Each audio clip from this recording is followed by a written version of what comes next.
নমস্কার বন্ধুরা, মেডলে ইউ এন্টারটেনমেন্টে আরও একটা নতুন ভিডিও নিয়ে হাজির হলাম। আমি উজ্জ্বল। আশা করি তুমিও তোমার পরিবার সকলে সুস্থ আছো, ভালো আছো। আজকে যে কার্বোরেটরটা নিয়ে নাড়াচাড়া করছি সেটা বাজাজ বিক্রান্তের V15 কার্বোরেটর। তো কার্বোরেটরটা ওয়াশ করার কারণ হচ্ছে মাইলেজ একদম ড্রপ ডাউন করেছে, একদমই কম। তো আমি কার্বোরেটরটা খুলছি, দেখা যাক ভেতরে কী কী প্রবলেম আছে বা কিসের থেকে এই প্রবলেমটা হচ্ছে। তো প্রথমেই আমি ফুয়েলের যে পাইপটা আছে সেটা খুলে নিলাম। এবারে ওপরের বাটারফ্লাইটা খুলবো, তাই জন্য দুটো স্ক্রু খুলে নেব। স্ক্রুগুলো খুলছি, দেখতে থাকো, আশা করি ভালো লাগবে।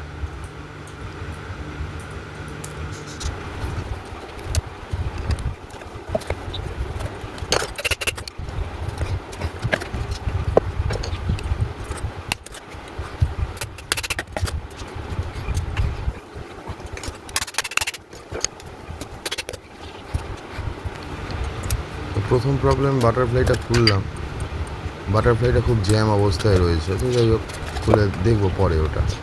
এবারে লোয়ার পজিশন খুলবো এবং জেট পেনগুলো বার করব। বুঝতেই পারছো পুরো ভেতরে ময়লা জমে রয়েছে। এটা আর কিছুই নয়, কারণটা জানাবো, কারণটা বিস্তারিতভাবে বলা আছে আমার একটা ভিডিওতে। তো সেই প্রবলেমটাও একটা আছে। তো যাই হোক, আমি আস্তে আস্তে মেন জেট খুলে নিচ্ছি। খুলে এইবারে দেখো, এই ছোটো জেটটা কিন্তু কোনো রকমভাবেই খুলছে না, কারণ গাড়ি কেনার পর থেকে কোনোদিনও কার্বোরেটর ওয়াশ হয়নি, ফলে ওটা 100% জ্যাম হয়ে গেছে। আমি ওটাকে লুজ করবার জন্য WD-40 রেগুলার যেমন আমি ইউজ করি প্রত্যেকটা গাড়ির ক্ষেত্রে, এরও ক্ষেত্রেও ইউজ করলাম। হ্যাঁ, আমি পুরো সত্যি কথা বলতে WD-40 এখানে একটা গোটা লাগে। তো যেহেতু আমার রিকোয়ারমেন্ট রয়েছে, কিন্তু কাস্টমার আমাকে কোনো রকম কাস্টমারকে সাজেস্ট করেছি, কিন্তু কাস্টমার আমাকে বলেছে যে না। তো আমার মনে হয় যে ইউজ করলে আমার বেটার হবে, পারফরমেন্সটা বেটার হবে। তো সেই জন্য যাই হোক, আমি খুলতে পারলাম না, তাও চেষ্টা করছি বহুবার, হয়নি।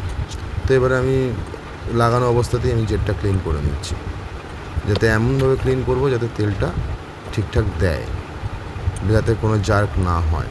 যে জার্কিংয়ের প্রবলেমটা রয়েছে, মাইলেজের প্রবলেমটা রয়েছে, যেন সেটা সলভ হয়ে যায়। তো দেখতে থাকো, আমি আস্তে আস্তে কাজটা করছি, দেখতে থাকো, আশা করি ভালো লাগবে ভিডিওটা।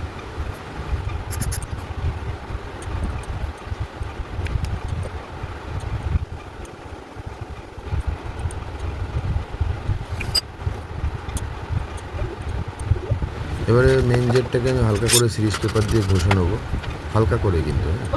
তারপরে ওর এয়ারের নজেলগুলোকে ক্লিয়ার করব। মেন নজেলটাও WD দিয়ে ক্লিন করে নিলাম, নিয়ে এবারে আউটসাইডটা দেখো। আউটসাইডটা মনে হচ্ছে যেন কেউ কাদা দিয়ে মাখিয়ে রেখেছে, কারণ দীর্ঘদিন ধরে যেহেতু সার্ভিস হয়নি কার্বোরেটর। যাই হোক, আমি আস্তে আস্তে কাজটা করছি। এবার আমি জেট পেডগুলো সব আগের মতো লাগিয়ে দেবো, ফিট করে এটা 3টে স্ক্রু দিয়ে জয়েন্ট থাকে, ভেতরটা বুঝতে পারছো, এই জন্য জার্কিংটা ম্যাক্সিমাম হচ্ছিল। তো এবার আমি 3টে স্ক্রু দিয়ে লাগিয়ে দেবো লোয়ার পজিশন।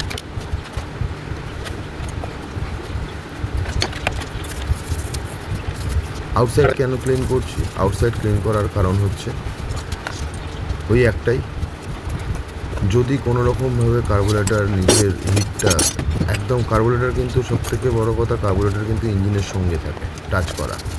কার্বোরেটর হিট করলে পরে ফুয়েল, এটা যেহেতু BS3 carburettor, BS4 carburettor base গাড়ি, ফুয়েল কিন্তু অটোমেটিক্যালি ভ্যাপারের সৃষ্টি করবে এবং গাড়ির যে জার্কিং বা গাড়ির যে স্মুথনেস নষ্ট হয়ে যাবে, জার্কিংয়ের প্রবলেম হবে, বিভিন্ন রকম প্রবলেম আসে।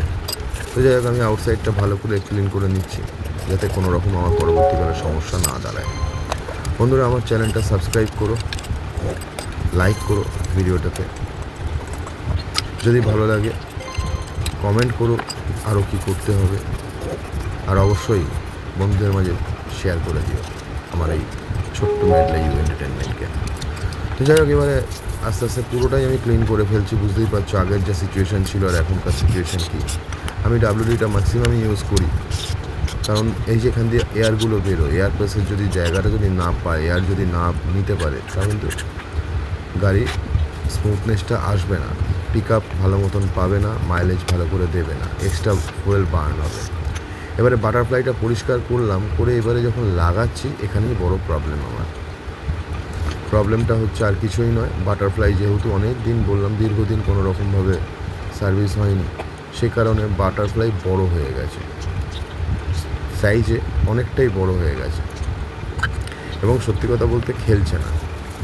আপার যে কাভারটা রয়েছে বাটারফ্লাইয়ের সেটাও পরিষ্কার করে নিচ্ছি, কারণ বুঝতেই বললাম বারবার এক কথা, স্প্রিংটা দেখো, স্প্রিংয়ে প্রচুর ময়লা আছে, একদম ঝকঝকে চকচকে করে রাখতে হবে যাতে ভালো মতন স্প্রিংটা খেলে, ভেতরে যেন কোনো অসুবিধা না ক্রিয়েট করে। একটু স্প্রিংটা টেনে দিলাম যাতে আগের মতন হয়ে যায়। এবারে কিন্তু আমি অনেকবার চেষ্টা করছি, সেটিংটা কিন্তু হচ্ছে না। তো এরও পদ্ধতি আছে সেটিং করবার, সেই পদ্ধতিটা একবার দেখে নাও। আমি সাইড দিয়ে বেরিয়ে যাচ্ছে, আমি ডবল স্ক্রু লাগালাম, লাগিয়ে আস্তে আস্তে আস্তে আস্তে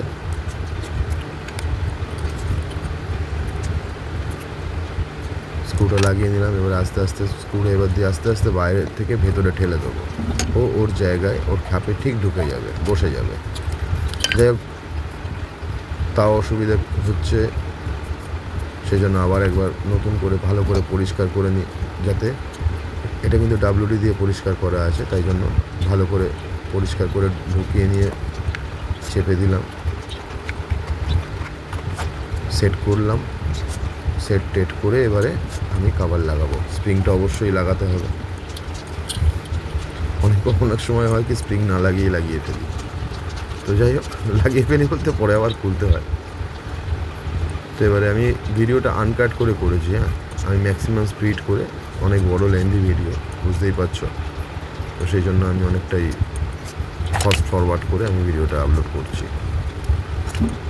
তো বন্ধুরা, যদি আমার ভিডিওটা আবারও বলছি ভালো লাগে, প্লিজ আমার চ্যানেলটাকে সাবস্ক্রাইব করো, লাইক করো, কমেন্ট করো এবং অবশ্যই শেয়ার করো। 8 নম্বর নাট দিয়ে আমি লাগিয়ে নিচ্ছি ইঞ্জিনের সাথে, মানে হার্ট বসাচ্ছি যাকে বলে।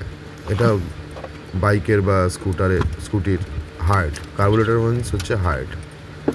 যত পরিষ্কার থাকবে তত ভালো মাইলেজ দেবে, তত সুস্থ থাকবে তোমার গাড়ি। তাই জন্য অন্তত বছরে, মানে যদি বছরে 3টে বা 4টে সার্ভিস করো, একটা সার্ভিস যেন কার্বোরেটরের উপরে হয়, তাতে কী হবে, বেটার পারফরমেন্স পাবে। তো সেই কারণেই বলি আমার চ্যানেলটাকে সাবস্ক্রাইব করো প্লিজ। তো এবারে আমি 8 নম্বর নাট দিয়ে আমি ভালো করে, এক সাইডে আছে ওই সাইডেও আছে, দুটো নাট আছে, লাগিয়ে নিলাম। ভেতরে আমার 3 নম্বরে লিঙ্কি আছে যেটা হোর্স পাইপের সঙ্গে যোগ আছে, ওটাতেও আমি লাগিয়ে নিয়েছি। এগুলো শর্টে ভিডিও করেছি, কারণ এটা সত্যি কথা বলতে আমি একাই করছিলাম। এক্সিলেটর কেবল লাগিয়ে নিলাম, খুব সুন্দর পারফরমেন্স হচ্ছে। এবারে আমি এখানে যে সেকশন পাইপ আছে সেই সেকশন পাইপ সেট করলাম, 8 নম্বর নাটটাও লাগিয়ে নিলাম। এবারে ফুয়েল পাইপটা লাগাচ্ছি, যেটা খুলে রেখেছিলাম ভিডিওর প্রথমেই, সেটা আবার নতুন করে লাগিয়ে দিলাম যাতে কোনো রকম প্রবলেম না হয়। এবারে যেটা করণীয়, যেটা ভুলে গেছিলাম সত্যি কথা বলতে, সেটা হচ্ছে যে কী বলে, চোখের যে জায়গাটাতে চোখের তার নেই। যাই হোক, কাস্টমারের ওটা প্রবলেম, কাস্টমার চোখের তার লাগায়নি, পরবর্তীকালে প্রবলেম হলে কাস্টমার জানে কী করবেন, নিশ্চয়ই ভালো কোনো বিকল্প আছে।